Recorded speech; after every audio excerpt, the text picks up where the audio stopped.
Okay, દીપકાનજી. જય સચ્ચિદાનંદ. 17 April. મૃદુ રુજુ વાણી. તું નાલાયક છે, બદમાશ છે, ચોર છે, જે શબ્દો આપણે સાંભળ્યા ના હોય ને એ કઠોર ભાષા, એ બોલ સાંભળતાની સાથે આપણું હૃદય પણ સ્તંભિત થઈ જાય. એ બોલ સાંભળતાની સાથે આપણું હૃદય પણ સ્તંભિત થઈ જાય. હવે આ જે સ્તંભિત થવાની વાત છે ને, એ બહુ ઊંડી છે. સામાન્ય રીતે આપણને એમ થાય કે આમાં શું છે કરીને, પણ અહીંયા એ વાત સમજવાની છે કે સામાન્ય રીતે એ શબ્દ બોલાયા છે, પણ એનો મતલબ બહુ ભારે થાય છે. એટલે આપણે શું કહીએ કે આપણા આવા શબ્દો નીકળવા ના જોઈએ. ભલે ગમે તેવું દબાણ આવે, ગમે તેવી પરિસ્થિતિ આવે, કોઈ ગમે તેવું આપણું અપમાન કરે, પણ આપણે આ જ્ઞાનથી જાણ્યું છે કે આપણને તો કોઈ જાણતું જ નથી ને. આપણે પોતાની જાતને ઓળખી છે, એ ઓળખાણ કોઈને છે જ નહીં. અને જે આપણે નથી તે લોકો જાણે છે, એને લોકો ઓળખે છે, એની સાથે લોકો વ્યવહાર કરે છે. અને આપણો વ્યવહાર આ નામધારી જોડે જ છે, બીજા કોઈની જોડે નથી. અને એ વ્યવહાર આપણે અંતરાત્મા દશાએ જાગ્રતપણે જેટલો કર્યો એટલો આ આપણો લાગેલો મન વચન કાયારૂપી વ્યવહાર એ ચોખ્ખો થતો જાય, આદર્શ થતો જાય. એમાં રહી ગયેલું હિંસક તત્વ જે છે, વાણીથી, મનથી, મનના સ્પંદન, કોઈના માટે સ્પંદન આવે, કોઈ યાદ આવે ને, એ પણ બહુ મોટું સ્પંદન છે. દાદા કે અમને કોઈ યાદ આવતું નથી. એક વખત એક સેવામાં હતા, એમણે દાદાને કીધું કે દાદા હું જતો રહીશ તો તમને નવડાવશે કોણ?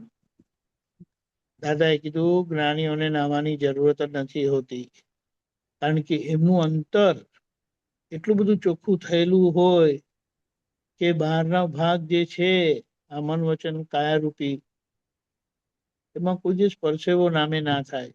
અને પરસેવો વખતે થયો કે તો એ ક્યારેય ગંધ મારે નહીં. દાદા કે અમારી પાસે વિધિ કરવા આવે તે લોકોના પસીના એવા ગંધાય જાણે એમાં એમના શરીરમાંથી એ વાફ નીકળતી હોય ને, બાફ નીકળતી હોય એવું અમને દેખાય. પણ અમે જાણીએ કે આ કાળમાં આવું જ હોય, અને પ્રેમથી વિધિ કરે. શું કરે તો કે એમના અવળા પરમાણુ નીકળી જાય અને સવડા પરમાણુ, ચોખ્ખા પરમાણુ સેટ થાય. એટલે શબ્દ પર બહુ વિશેષ જાગૃતિ રાખવાની છે. અને ખરેખર આ જાગૃતિ આવવા માટે આપણને જે આ ચરણ વિધિ આપી છે, પ્રાતઃવિધિ સવારના આપણે કરીએ છીએ, અને નિશ્ચય વ્યવહાર ચરણ વિધિ છે, તેને આપણા માટે આપણે શું કીધું? શબ્દ વાંચતા વાંચતા બોલજો. એટલે વિધિ કરવા બેઠા છે એટલે શરીર વિધિ કરે છે. વિધિ બોલો છો એટલે વાણી વિધિમાં છે. અને આપણે શબ્દ વાંચતા રહીએ એટલે નિયમ એવો છે કે જ્યાં ચિત્ત હોય ને, વાંચવામાં આપણું ચિત્ત જાય ને, જ્યાં ચિત્ત હોય ત્યાં મન તે બાબતે જ વિચારમાં હોય ને તે બાબતમાં જ હોય. એટલે મન, વાણી, કાયાની એકતા દાદાએ આ વિધિ દ્વારા આપણને આપી છે. હવે જેટલું વંચાયું ને એટલો આપણને લાભ થાય. અને એમાં જે દાદા કહે છે, અમે બધી આ કાળની બધી દવા પ્રાતઃવિધિ જગતના લોકો માટે એકંદરે અને આપણા માટે પુષ્ટિ સહાયક છે. અને નિશ્ચય વ્યવહાર ચરણ વિધિ આપણા માટે છે, મહાત્માઓ માટે. તો આપણું રહી ગયેલું ચિત્ત જે શુદ્ધ કરવાનું બાકી છે એની દવા આપી દીધી. અને એમાં મોટામાં મોટું જો ચોખ્ખું કરવાનું હોય તો એ આપણો ડિસ્ચાર્જ અહંકાર છે, જે મારાપણું કરાવે છે, એ પોતાપણું કરાવે છે. એ અહંકારનું એક્સપ્રેશન વાણી દ્વારા છે.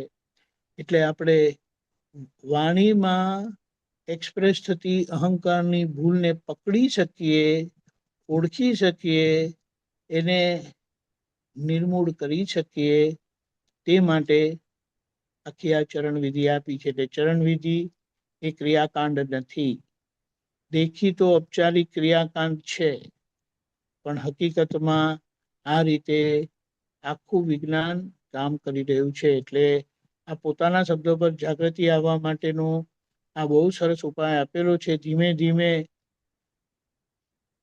અંદર એવું થશે કે એવા સંજોગ આવશે ને તો તમે બેકઆઉટ કરશો, એટલે કે પાછળ જતા રહેશો.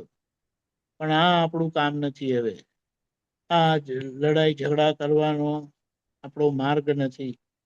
આપણને વિતરાગ બનાવે છે, પ્રેમ સ્વરૂપ બનાવે છે. હવે હકીકતમાં બહાર મન વચન કાયા પ્રેમ સ્વરૂપ થાય છે, એટલે મનોહર થાય છે. આપણો જીવન વ્યવહાર મનોહર થાય, સામાનું મન હરણ કરી લે. એનું કારણ એ છે કે આપણે પોતાની મરજી સામાના પર લાદતા નથી. બીજું સામાન્ય દુઃખ ના થાય એવી રીતે આપણે રહીએ છીએ. એટલે વ્યવહાર આદર્શ થાય છે, અને એ આદર્શ થયેલો વ્યવહાર નિશ્ચય પ્રાપ્તિનું પ્રમાણ આપે છે. એટલે આપણને અંદર એ વિતરાગતાનો સ્વાદ આવે. એટલે એટલી સરસ ભૂમિકા આપણને આપી છે, એનો આ રીતે લાભ લેવાનો છે. જય સચ્ચિદાનંદ.